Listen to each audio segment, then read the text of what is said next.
Hey conspirators, Julia here. We have a fun episode for you this week. We sat down with our friends over at Wine Enthusiast to talk about fairy wine, fairy food, the origins of these stories, and how they're being used in modern romantasy. We had an absolute blast recording this, and we think you'll be interested to know that Don't Eat the Fairy Food has some really fascinating origins. So, sit back and enjoy this episode.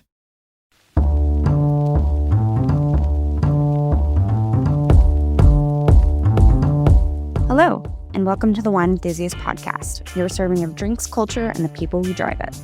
I'm Jordan Kaplan, managing editor here at Wine Enthusiast. Today's episode is the stuff of fairy tales because it is quite literally about fairies. With all of the hype surrounding the highly anticipated Book 6 of the A Court of Thorns and Roses series, slated for October, I asked Spirits podcast co-hosts Julia and Amanda, the boozy supernatural experts, back over to the pod to discuss the where, the why, and the what realm of fairy food and wine. A tempting treat to lure unsuspecting humans, or a simple offering? You decide. Amanda, Julia, I am so excited to have you guys on today to talk about a topic that I am very, very interested in. And welcome. We're really excited to be here. Anytime I hear fairy lore, I am already stoked. Same.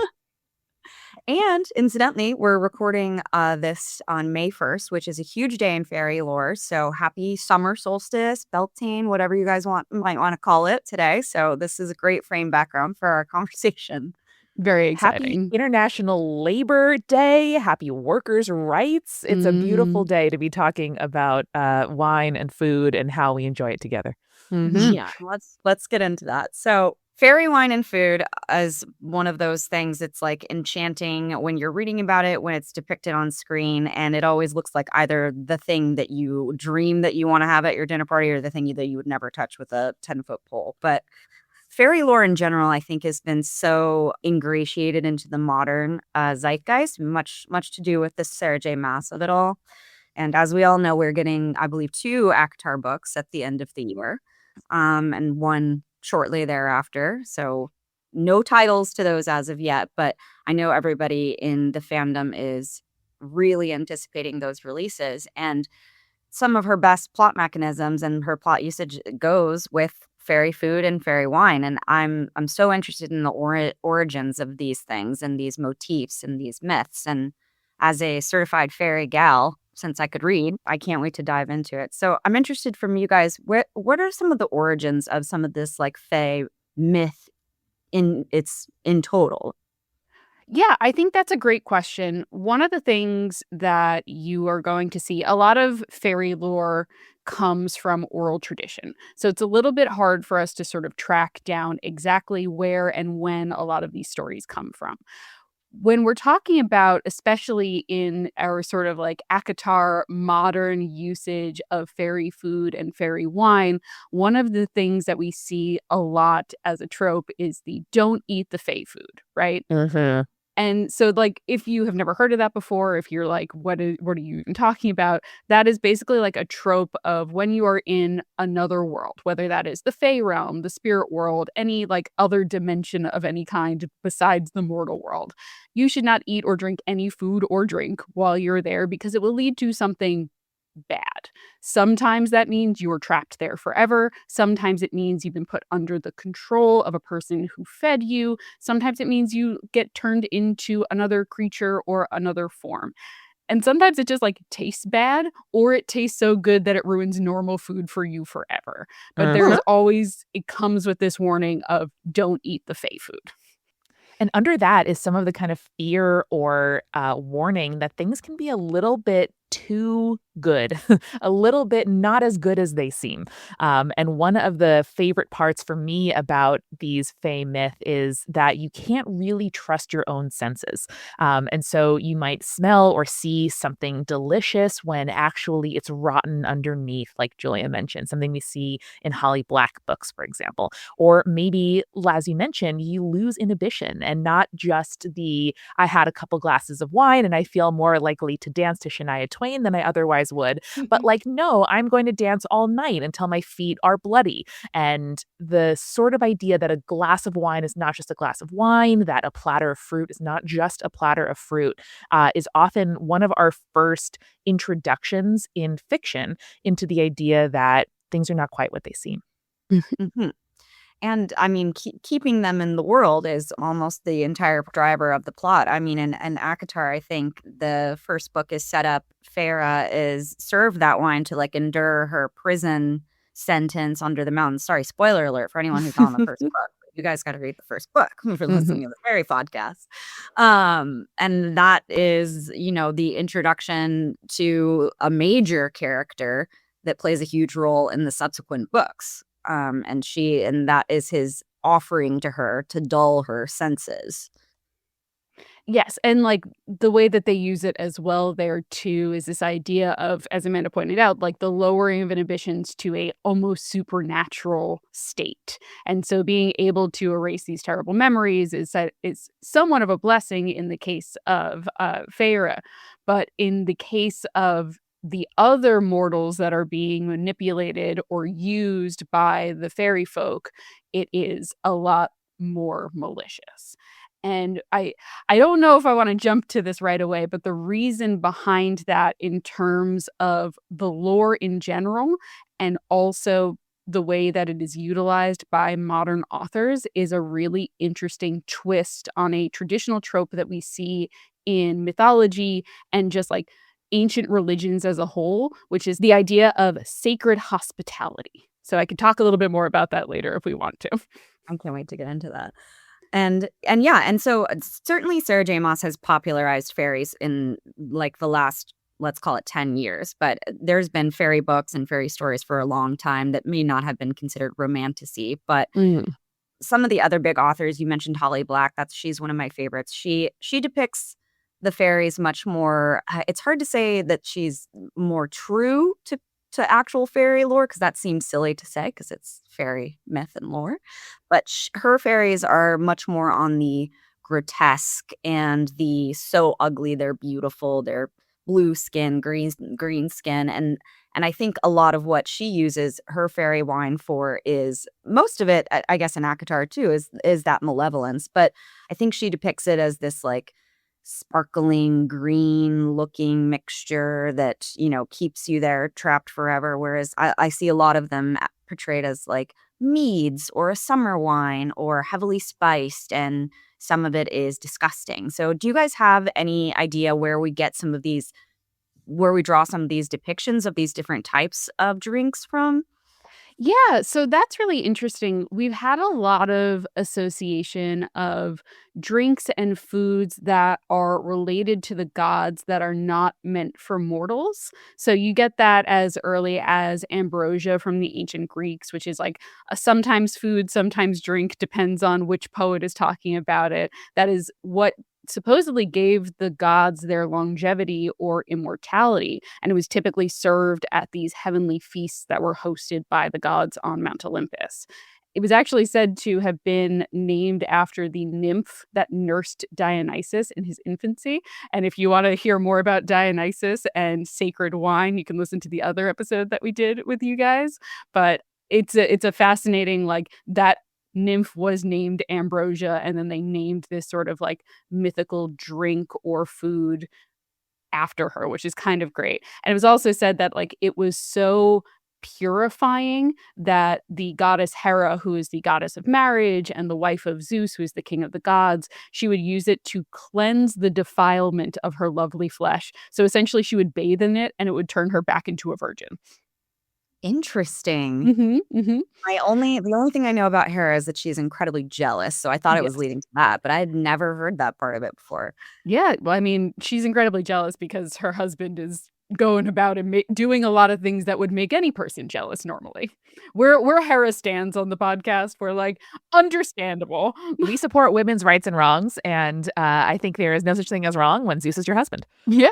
But as you mentioned, there are also so many great examples in literature, in the kind of modern usage of this being a little bit unnerving, a little bit not of human origin. And so, as you mentioned, Holly Black has a kind of like green with gold flecks, giving kind of Mary Sue eyes, if anyone else has been writing fan fiction with like lavender green and gold eyes. But the idea is that this is really drawing from like the herbal, from the bitter, from the things that can be bad for you or might mask other tastes. And so specifically, I think there are notes of like herbal taste. It's a little bit light in Holly Black's Folk of the Air series, and seems refreshing, but there's actually a lot more to it, and you almost can't notice the effects that the beverage is having on you because it is, like I said, wine is a little bit more than wine. And I think particularly when we get to this idea of going into something a little bit unknowing,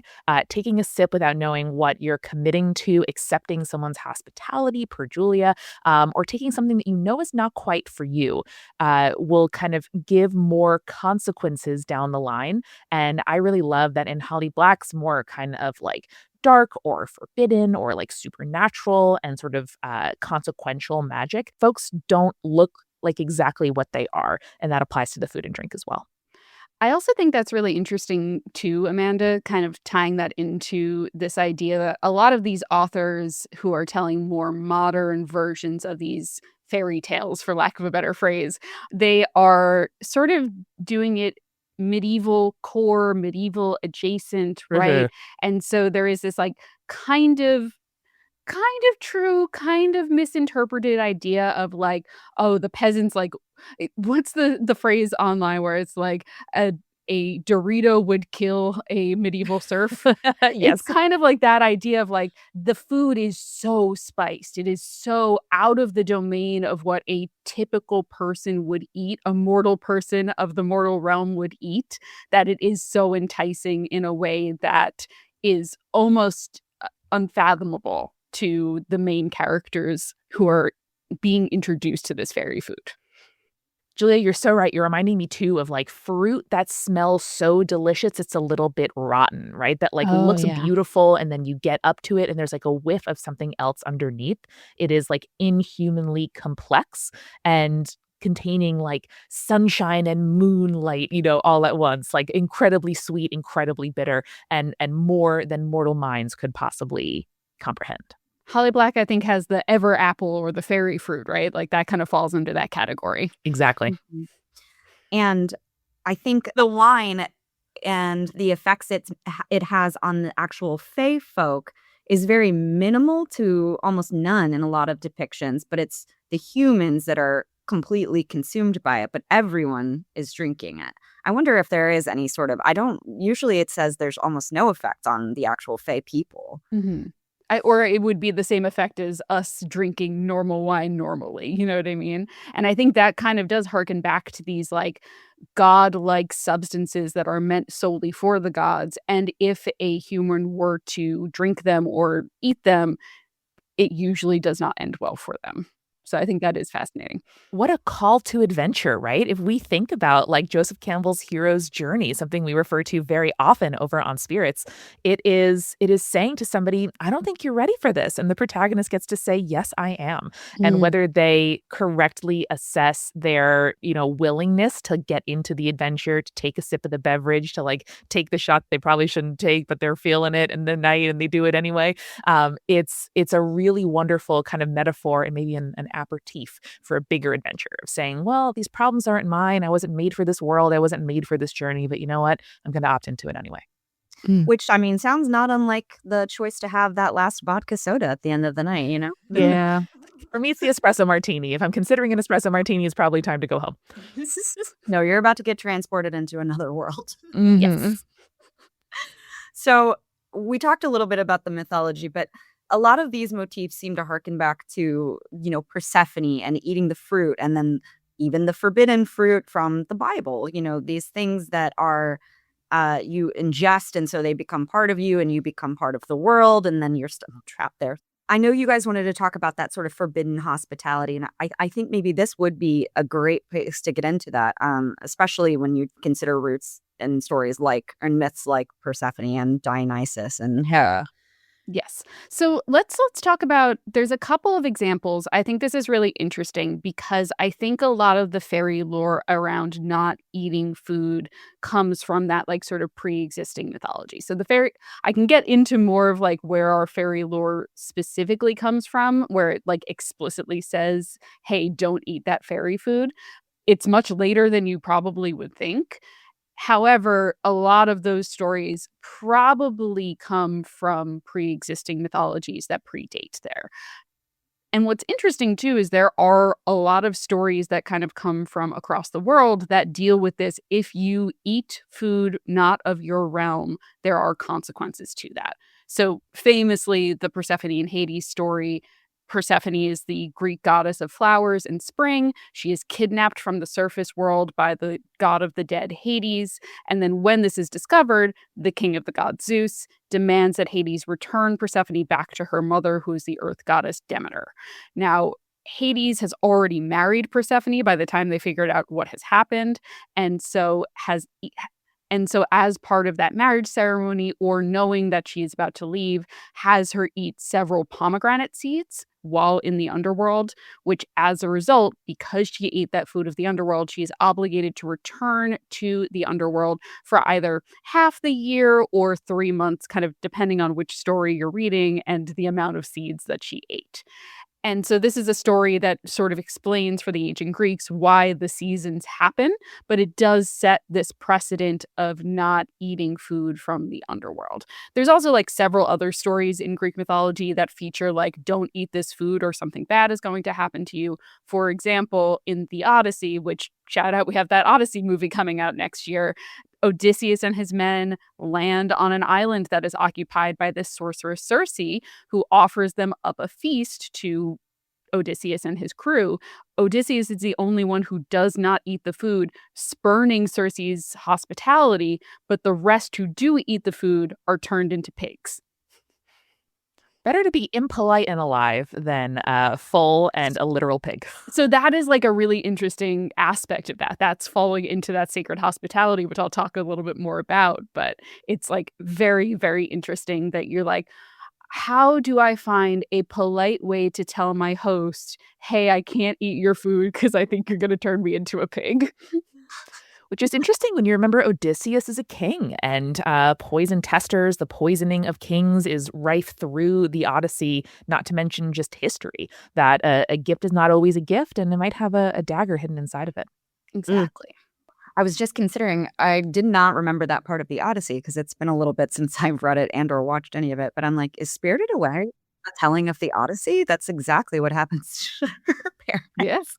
Mm-hmm. The really like kind of messed up part about that story too is she then like holds Odysseus there for like 10 years, and it's like very heavily implied that they are eating pork throughout those 10 years, so he might be eating his own crewmates. Who can say? So how does some of that retelling bring us into some of the, there might be some stopovers on the way, but how do we get to this modern retelling of some of these motifs? Absolutely. So jumping from ancient Greece, another really good kind of earlier example before we get into the explicit fairy lore is from a medieval Danish history. It's called Gesta Danorum, which is from the 12th century. And it features a lot of like Norse mythology that is sort of put into combination with these semi-legendary stories of Danish history. And in this, while passing through the realm of giants, there is a hero named Thorkill who warns his companions that if they were to eat any of the food that is offered to them by the giant Gudmund, they will lose their memories and never leave the realm of the giants again. So you're seeing kind of like patterns here that are leading to our fairy lore. And so later on, they are invited to this banquet by the giant, and the hero, much like Odysseus, has to use his cunning to make polite excuses as to why he and his men refuse to eat at the table of their host. You know, as you're saying, as we're talking about these different cultures, I'm reflective on the fact that Sarah J. Maas, all of her characters are they're named from after Greek goddesses, after Norse mythology, Mhm. Egyptian. Get some Celtic in there as well. There's Yeah. explicitly a character named the Morrigan in the series. Mhm. Great. Which the Mhm. Morrigan she's like a war fairy. Is that right? Sort of war and death goddess. She's a triple Right. goddess, so she's associated with several different forms. It's a really, like, more of a character that is associated with life and death on the battlefield, but also being able to heal from that. So Sarah is really, I mean, not even just, she's drawing from a lot of different places. So this truly, her iteration is like almost I guess it would be the amalgam of all of these different Mhm. threads. Yeah. The Um, girly loves mythology. Reading those books, I was like, "Oh, I see where that's from. Oop, I see where that's from." and sometimes a lot of the fan predictions too draw from how they've been named and Yeah. what people think that she will end up doing with those characters. Mhm. I'm very curious because I very much read those books in isolation, not, like, engaging with the fandom too much besides my 2 friends who also read the books, and so it is very funny to be like and people are, like, suspecting that this is the case. I'm like, "Oh, okay, cool. That's good to know." I'm like, you guys are writing the book for her. I mean, I Yeah. would just come before, Precisely. So, jumping from that sort of medieval source here, we get into these fae stories that are coming out of like England and Ireland and Scotland. And like I sort of mentioned earlier, origins for fae myth are complicated because a lot of them are oral traditions. So it makes it really hard to sort of nail down which stories came first, which ones are later creations, which ones are sort of like made up whole cloth. Now, from what I've been able to find in like researching this, we have probably two stories that are the earliest explicitly documented stories where the characters are told outright, don't eat the fairy food or something will happen. One of the earliest written examples of that is The Child Roland, which is a story that was first published in 1814, if you could believe how like Wow. recent that is, I suppose, and then was popularized by Joseph Jacobs' book The English Fairy Tales, which was published in 1819. So the original version, this like 1814 version that was published by Robert Jameson, he claimed that it was originally based on a Scottish ballad that predated the writing. So again, this oral tradition that people are finally like sitting down and writing down. So in The Child Roland, a boy essentially travels to Elfland to try to rescue his sister who has been taken there. He is warned by, of all people, Merlin from Arthurian legend.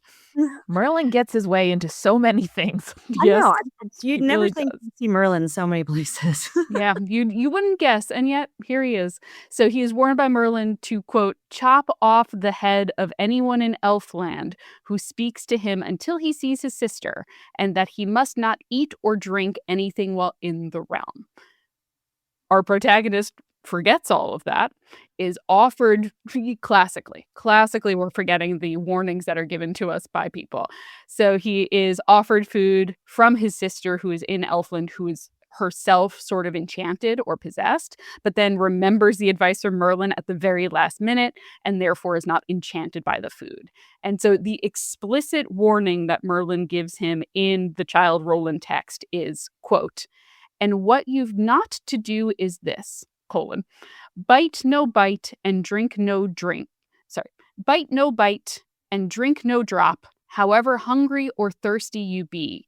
Drink a drop or bite a bite while in Elfland you be, and never will you see Middle Earth again. Mm. I Mm. mean, I can see how he would have forgot such an intricate warning. Yeah, it's like very, I mean, a little long-winded by Merlin, certainly, but Right. easy to Not remember. known for his brevity, Merlin. Not He known shows for his up and brevity. pontificates. So another like super fascinating story, somewhat from around that time period and from the same area, is a story that is from Hertfordshire, which is known as the Green Lady. So this is gonna, if you are familiar with fairy tales at all, this is a fairy tale structure that is often used in a lot of fairy tales. It's essentially like the youngest of three daughters is good and pure. Her older sisters are not good. She goes out into the world to seek her fortune or to like help her family like raise money or whatever. And because she is so good and so pure, she is given a sort of like advice before she gets herself into a situation. So in this case, she like shares some bread and some wine with this older gentleman that she comes across while she is out to quote unquote make her fortunes. And he gives her advice being like, there's a woman down the road. She's a fairy lady, the green lady. You can go and work for her and she will like reward you handsomely as long as you are a good and hard worker. Just the only thing is you have to go and draw from this well. And she goes, okay. She goes to the fairy lady. The fairy lady brings her on as a servant and then sends her out to this well. And while she is at the well, she keeps drawing up these like individual fish from the well. So it starts with like a gold one, a silver one, a bronze one. And she like treats the fish very well. And so the fish are like, just a heads up. You can't eat or drink any food that the green lady offers you. And she's like, cool, good to know. There's this whole like Fish are story talking arc. to me. This is normal. Fish are talking to me. It's fine. It's a fairy tale. So she basically gets sent away at the end of the tale because she spies on the green lady, and the green lady is seen dancing with a boogie, which is essentially like a goblin-like figure, right? And so she's like, well, you were a good servant. You defied my orders, but you did a good job. So I'm sending you off with a bunch of riches. She gets home. Her one sister sees how well she did seeking out her fortunes, and so also goes to the green lady's house, eats the food there. What happens is the green lady then blinds her, and she is given nothing and is tossed out into the forest where she wanders day and night until she dies, and her family has no idea what happened to her. Oh, they should ask the fish. Exactly. They don't know about the fish. She was too nice to the fish. So it is like one of those things where it's like, okay, so explicitly we are being told once again, do not eat the food that these fairy folk are offering to you because bad things will happen. Hey, it's Julia, and welcome to The Refill.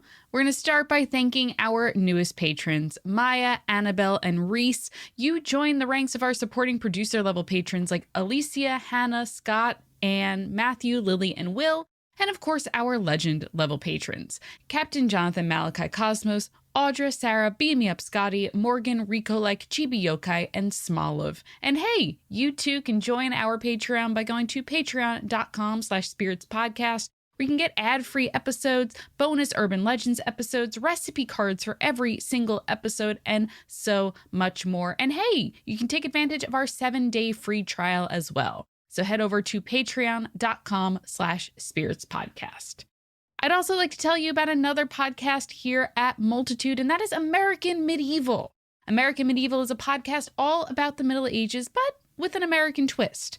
Every week, Professor Matthew Gabriel is joined by an expert scholar to talk about either some bit of the medieval world itself or how Americans have throughout our history used the Middle Ages to say something about ourselves. If America has never been fully modern, it might be because we've always been a little bit medieval. Check out American Medieval for more, and new episodes are available every Wednesday. You can look for them wherever fine podcasts can be found. And now, let's get back to the show.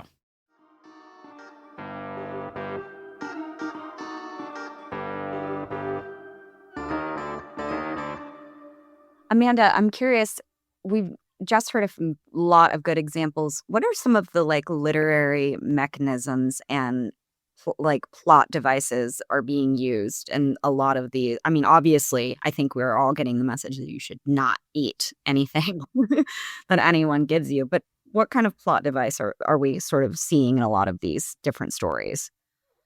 I think one great example that we already touched on a bit is the sort of too good to be true mirage nature of some of these items. And often that is our introduction to a new setting or a new world, and really the idea of the uncanny, which is something that shows up in a lot of fantasy, sci-fi, things where we're, inventing new worlds. That's something I really love about the romantasy trope is it is set in a world similar to ours, but a little bit elevated.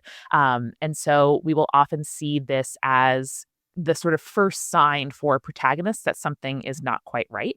And also the start or the, I guess, example of different kinds of morality and justice, because it's not really right as we live in our mortal worlds that we would enter into a deal, for example, without having very clear idea of the terms. If I do a favor for you and then later I say, well, because I did that favor for you, you have to do something for me, you'd be like, that's not cool. It's a little bit extortionate, a little bit rude. That's not how we do things around here. We try to have a fair exchange of value.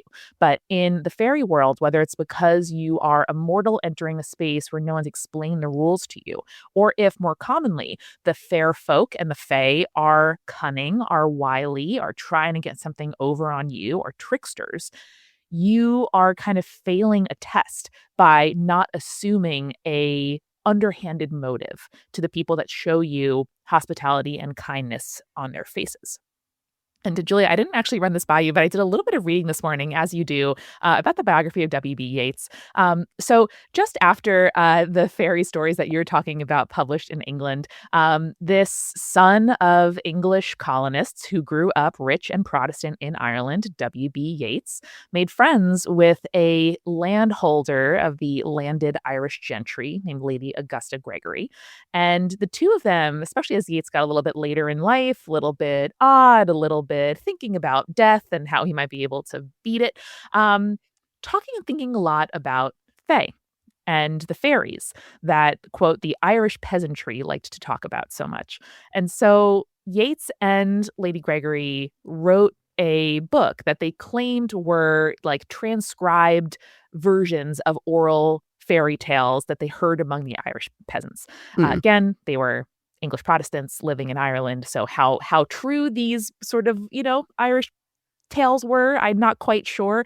But this is also a place, the fairy folk tales of Ireland, where we see a lot of examples of not drinking and eating the food or the wine. There's one story I really enjoy, and you can read these on Project Gutenberg.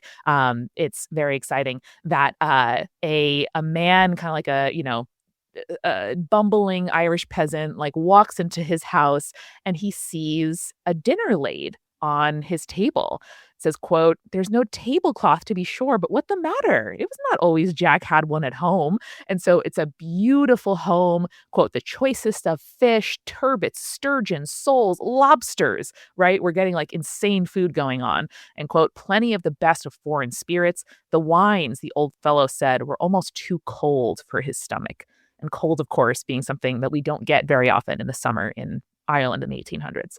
And sure enough, by eating and drinking as much as possible of the food, of the brandy, of the wine, he is indebted to the fae for 50 years.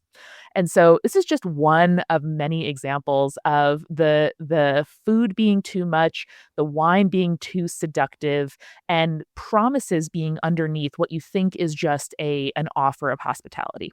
Now, if you ask me, I would say there's a lot to think here about perhaps the English colonizing Ireland, giving them a crop, introducing monoculture, having potato blights happen in the 1840s and 50s and many times thereafter, not just in Ireland, but also in the Highlands of Scotland, where some of these tales also originate, and how a gift from a wealthy person might in fact turn into your own downfall. I'm sure scholars much smarter and more versed than me in Irish literature have had some things to say about this, but those are some of the connections that I'm drawing, of how needing to keep your wits about you, think a bit about the motivations of someone that's a little bit too good to be true, and also being content with your lot. This is a little bit of the Irish character of not wanting to reach too high, not being too tall of a poppy. But a lot of these myths kind of end in the sort of like wry lesson that if we'd just been content with what we had, we would have been perfectly fine. Instead, you reach a little bit too high, you eat the lobster, you drink the brandy, you sip the wine that's mysteriously in your house, even though you know in the back of your mind that it's not a great idea. And there goes the rest. And the Fae, they love a bargain. They love a They do. bargain. Mhm. Whether It's you funny. know you're bargaining or not. Yates' book right here with a fairy. I Yes. didn't realize it was like on my desk. You You're knew it was prepared. happening. I know. I was like, I was like, oh. I want to get to drunken mischief in fairy culture. I think it's really interesting because I think part of what makes the Fae scary to the normal mortal human, right, is this idea that they don't play by our rules. And so to have a Fae doing mischief or doing something that is outside of the realm of the normal, of the expected, that is something that is inherently, if not like always scary, something that tells us that they're like not people. You know what I mean? And so to have a like drunken, mischievous fairy or goblin type character causing mischief, it is one of those things where it's one to explain the unexplainable. So like, you go into your barn and like all of the hay has been thrown around, or like all of the order that you have put into place within your own realm, whether that is the household or the farm or the village or what have you, having something that is messing with that order and inviting chaos is the like balancing act of mythology, right? Like there is always this sort of separation between the wild and the maintained, right? The village and what is outside the walls of the village. And I Don't think stray that, from the path, little red. Don't stray. exactly. And so to go into like the Fey realm is straying from the path, right? And so to have this like chaotic force that you have no control over, and to have that manifest as a drunken little goblin, I think is so sort of classic to mythology in that way. It's a little preview of the Fey world coming to the human world, where Yeah. then once they're in the realm, it's all chaos and mischief. It's not even necessarily chaos, because a lot of times in like mythology, and especially in the more modern interpretations of that mythology, there is, as Shakespeare said, method to the madness, where there is an idea of they have rules that we don't understand, and so that translates to us as chaos. And this is why, and I'll talk about the sacred hospitality now. This is why the sacred hospitality around Fey lore is so interesting, because in general, mythology revolves around these stories that reinforce sacred hospitality, which is this idea that if someone has eaten food under your roof, they must be under your protection. And to break that hospitality is an extreme taboo. Like some of the worst punishments that we see in, let's say, Greek mythology are when the sacred hospitality has been broken. So what is interesting about Fey lore and don't eat the Fey food and everything like that is that the trope is reversed in that way when we're talking about the Fey, because that is specifically designed to highlight and emphasize that the Fey are not human. And that is what makes them dangerous, because something that we consider fundamentally a taboo in the human world that would be like punished by the divine if it were broken, the Fae break that taboo as a rule. It is inherently reversed, and that is what is so scary about the Fae. Yeah, it's Wonderland. It's the upside down, right? It's where everything is topsy-turvy, and the things that you think, no matter where you go in the world, somebody will offer you, a clean place to sleep, some bread, some water, something to fill your stomach, help you get to wherever you're going. Even that is something you can't count on when you are with creatures that are so different from us, that even this, I would argue, definition of humanity, which is basic hospitality to others, is broken. And that, of course, that risk can be sexy, right? Even in Akatar, right? Like, you have a guide. There is a character that is helping our mortal to figure out, understand, navigate, stay safe in this world. There are people giving warnings to this, younger sister who's doing her best. She shows her pure heart, and they try to help her in turn. And that is also, I think, one of the reasons why the fairy food and wine is so popular among modern romantasy, because, of course, it's sexy to share a meal, sexy to share a drink, right? These are tropes that we know, but there is this undercurrent that heightens it all of risk, of danger, of care, and of someone choosing to violate the norms of the world they're from in order to protect then the sexy lady who came under their mountain.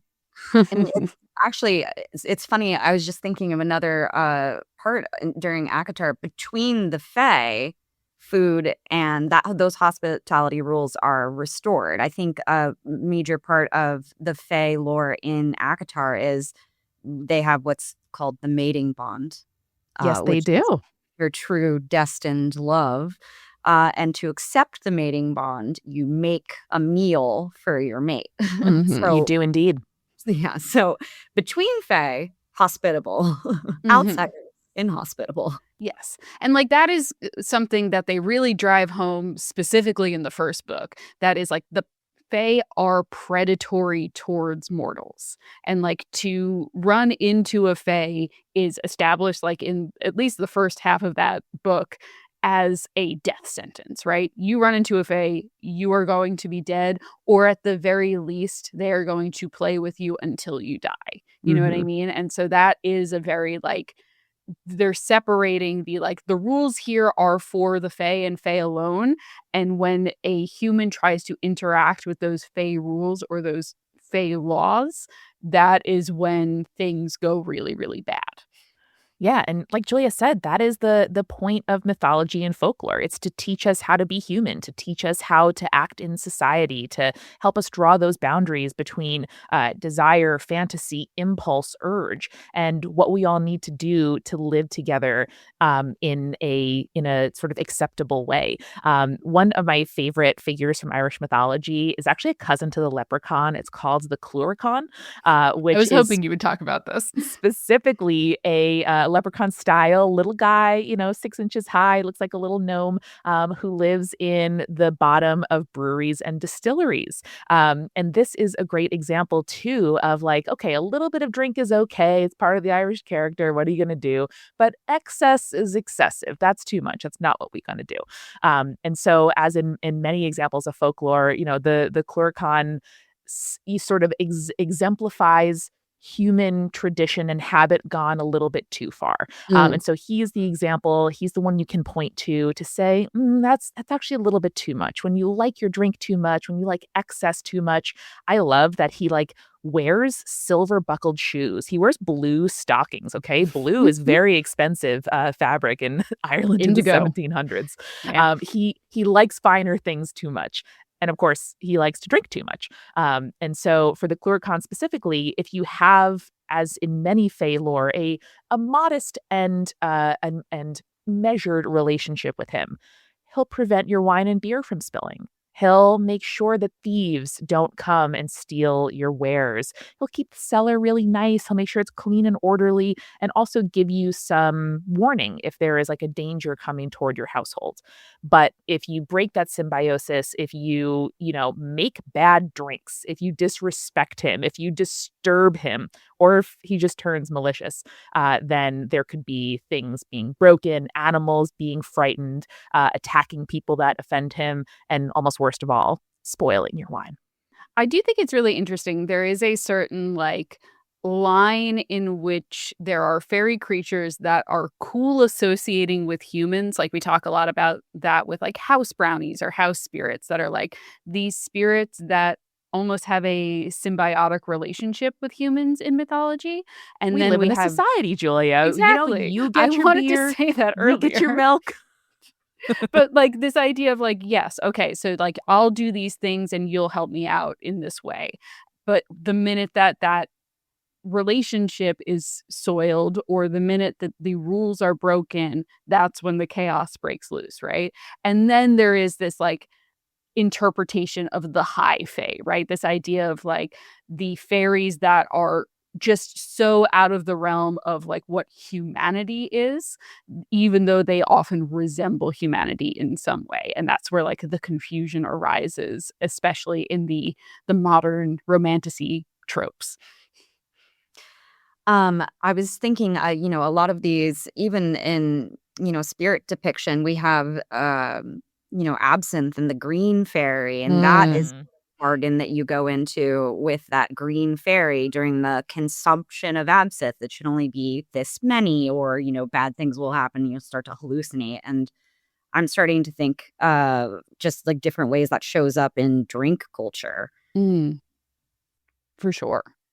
I don't have a ton of like bad drink lore, unfortunately. Like, obviously, we are talking about the sort of like don't eat the fairy food, don't drink the fairy wine situation. The only one that I'm like striking on right now is there is a mead of poetry in Norse mythology where it's like if you drink this mead, which has a really messed up origin, it is like a it's a man who was made out of the spit of the gods after they signed the truce between uh the Aesir and the Vanir. And so he was like a very knowledgeable, like sort of like seer type man. And then one day he is visiting these two dwarves, and because he has so much knowledge, they kill him and they drain out all of his blood, and then they mix it with honey and they create this mead that anyone who drinks it turns into either a poet or a scholar. Hmm. And so, like, my thought is, like, while that has terrible, terrible origins that feel very Fae coded, it has a positive outcome of, like, yeah, you just have to sort of give up your humanity by drinking the blood and honey of this man, and therefore you are now a poet or a scholar in the realm of, like, where the gods are at in terms of this artistic ability. Yeah, and you lose your humanity in order to kind of touch that or channel that spark of the divine, which itself is too much for a human mind to hold. After mentioning absinthe, which is a great example, I came across like this painting from 1895 by Albert Mengen called "The Green Muse," where a fairy is Mhm. like strangling and gouging the eyes out of a poet, representing absinthe on which he has become dependent in order to make his art. Mm. Well, I mean, this could be an even broader conversation, but you talk about, so many people will say, oh, this particular artist is sober now, and now they don't make anything that's good. Not true, by the way. But, Yes. this notion that we need extra help from outside of ourselves in order to create good work and good art is really interesting, and that we could pin that on some sort of otherworldly entity like a green fairy.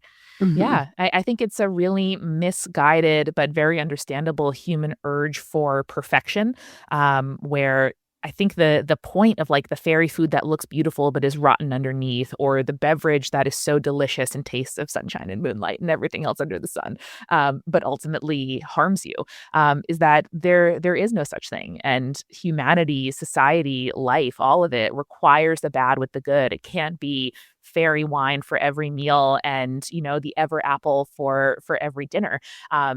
It has to be meaningful and human and flawed and complex in order to count and to be sustainable. And so that's why this, when I often think of fairies and fairy tables, I think there's actually a scene from an early Holly Black book.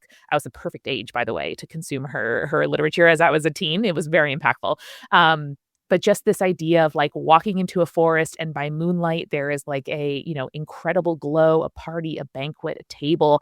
It's so beautiful, and then when you approach, you realize that there's something that they need from you that you might in the moment be tempted to give, but actually isn't worth it, because the life you were dissatisfied with, or wanted more for yourself from, is actually worth so much more than giving it all away for a fantasy.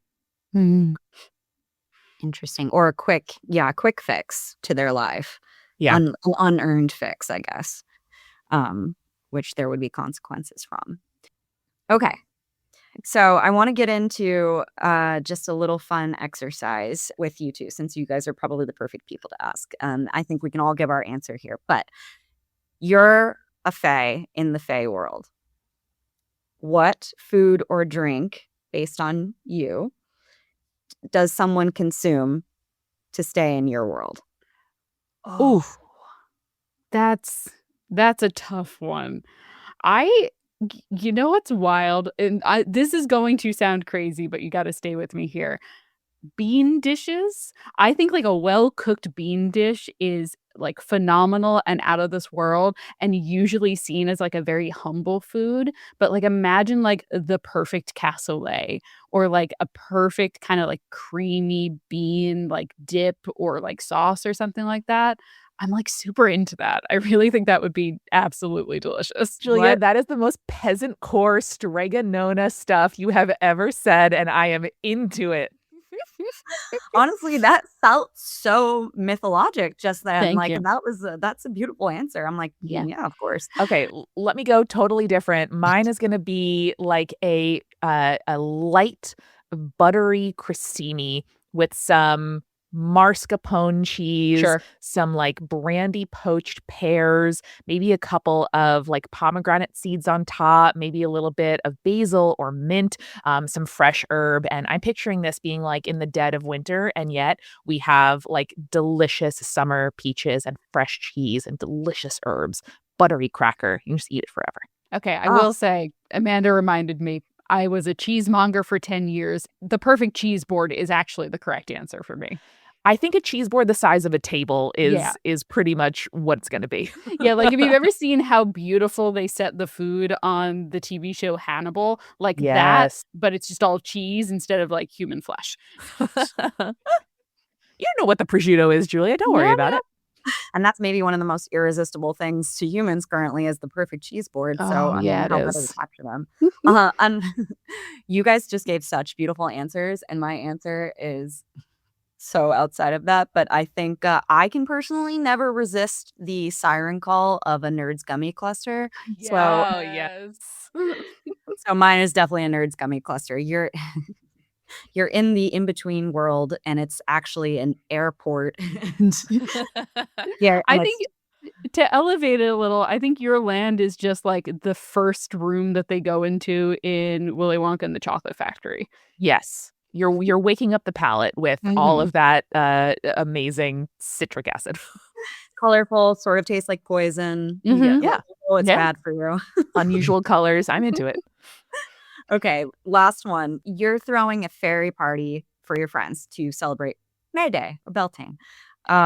What wine are we, or what drinks are we serving? What are we having for dinner? What are we having for dessert? Oh, man. So I'll give two answers because we're a cocktail show, but I also obviously love wine. My cocktail answer is the last word, which is an equal parts cocktail. It is gin, lime juice, maraschino liqueur, and green chartreuse, which I think is the most fade-coated liqueur that you can possibly get on the planet. Only 2 people at a time know the recipe. It has like 160 different herbs. It's a secret. It's made by monks. Like you don't get more fade coated than that, in my humble I do opinion. get that recipe, Julia. It sounds Just- a little otherworldly. I don't Yeah, know. that's what I'm saying. That's what I'm saying. And then for the wine, there is a incredible white wine that I'm kind of obsessed with right now. It is, I believe, called like Soulgraphy, and it is like oddly salinic, but it also tastes like fresh green apples and has like a little bit of like a like sulfuric, like harvested from a volcano sort of taste to it. Like it has a real terroir of like exactly where it was grown. And I absolutely love that wine. That is my go-to wine, especially now that the weather's warming up.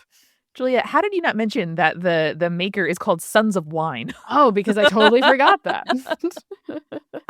I think I would get an amazing, delicious orange wine. That's been my go-to. I'm a trend girly, and orange wine has not left me since a few summers ago. And specifically because we're recording here on International Workers' Day, I think I would try to source one from a wine cooperative, from somewhere that people can do the wonderful risk-sharing enterprise of going in together on costs and also profits. I think there's nothing more human than that. Hell yeah. Beautiful.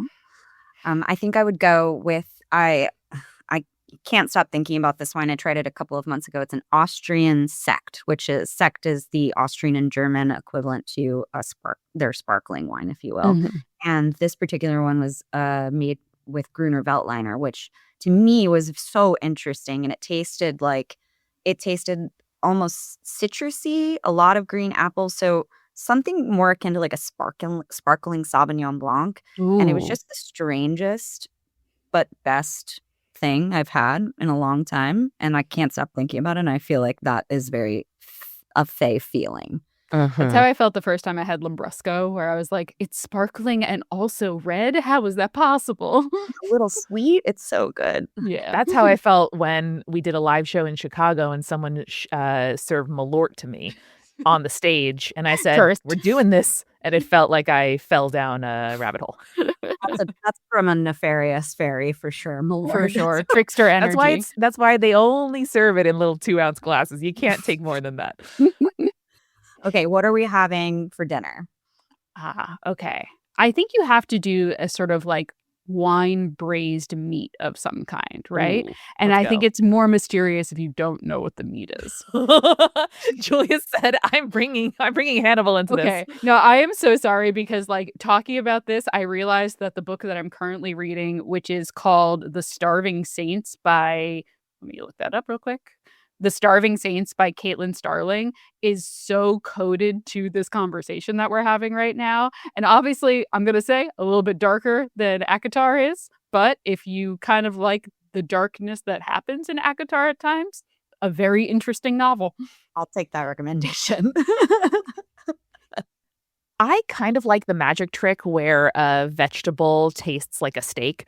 And so I think a great pairing for this amazing kind of like soft braised, great textural main would be some like seared, grilled, delicious, herby, seasonal steaks of like cauliflower, turnip, kohlrabi, like a bunch of stuff that we'd just really want to sink our teeth into. Mm. I was thinking something because I think gardening is magic, but if you've ever seen the squash flowers that people will serve sometimes, they'll stuff them with like ricotta and herbs and things like that, and they're like this like very savory, beautiful presentation too. That would probably get me. And I think just to remind us of, humanity, like whatever is seasonal and delicious in that moment, if we're in like the week of the ramps, the week of the garlic flower, whatever it might be, that'd be a great thing to include. Great. And most importantly, what's for dessert? I am not a huge dessert person. However, I do like anything that is lemon flavored. So like a really like light lemon cheesecake, a sort of like super light, I say light and then I say olive oil cake, but a light like citrusy olive oil cake would also be totally my jam with like maybe some crystallized rosemary or some other kind of herb on top. I would totally fall for the fairy food if it was like an otherworldly yuzu key lime pie. Like, Hell yeah. I'm done for. I think something like you mentioned olive oil, some like an olive oil ice cream with the sea salt over top, or maybe even like a lavender ice cream. Yeah. Something My that favorite. That one would get Julia. Yeah, you got me. I'm in there. The Fae have me now. oh no, we've lost What a way to go. Worth it. Okay, well, I really want to thank both of you for your time and for your knowledge. This was a lot of fun. It was our pleasure. Thank you so much for having us. Delightful. And y'all are welcome over our hearth and at our table anytime. Okay, I'm joining.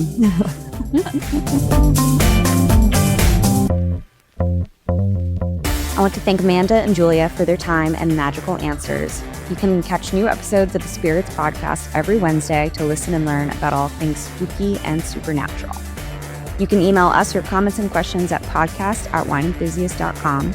Remember, you can subscribe to this podcast on Apple, Spotify, and anywhere else you listen to your favorite shows. You can also go to wineenthusiast.com/podcast for more episodes and transcripts. I'm Jordan Kaplan. Thanks for listening.